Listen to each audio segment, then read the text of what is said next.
Vandag is Saterdag 30 Mei en hierdie week herbesoek ons laasweek se Pinksterreeks oor die gees van gasvryheid. En vandag sluit ons af met die finale tema dat gasvryheid die brug is na sending. Die tekste waarna toe ek jou graag wil uitnooi om vandag verder oor te gaan reflekteer en na te dink is Lukas 10 vers 1 tot 11 as ook Romeine 12 vers 9 tot 21. En hier lees ons dat Jesus 70 disippels 2-2 uitstuur na elke dorp en plek waar hy self sou wou kom en op 'n dag sou kom. En sy opdrag is duidelik. In watter huis jy ook al ingaan, sê eers vrede vir hierdie huis. En hulle moes afhanklik wees van mense se gasvryheid, eet wat voorgesit word en die koninkryk van God verkondig. Want jy sien, gasvryheid word die strategiese brug vir die evangelie.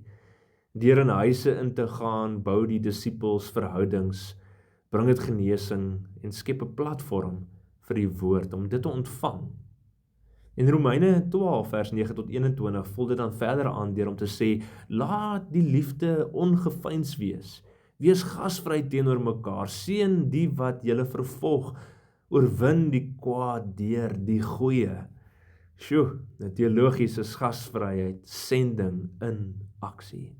Want dit skep vertroue, dit maak ons harte oop en bied natuurlike geleenthede om die evangelie te deel.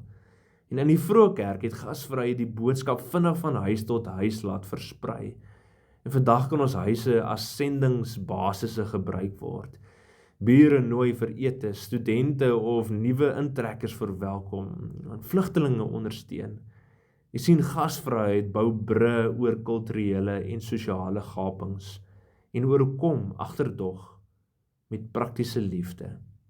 En in 'n verdeelde wêreld is gasvrye Christene 'n kragtige getuie. Mense is meer ontvanklik wanneer hulle eers geliefd en verwelkom voel. En gasvryheid is nie die doel nie, maar die brug na Jesus. Laat ons dus ons huise en ons harte doelbewus oopmaak, ons stories met mense deel. Mag God ons gebruik om brugbouers te wees vir sy evangelie. In ons straat, in ons stad, in ons dorp en in ons wêreld. Kom ons bid saam. Here Jesus, dankie dat U ons stuur. Mag ons gasvry sodat ons huise brug bou vir die evangelie. Vul ons met opregte liefde en wysheid om kwaad met goed te oorwin. Gebruik ons vir U sending. Stuur ons. Amen.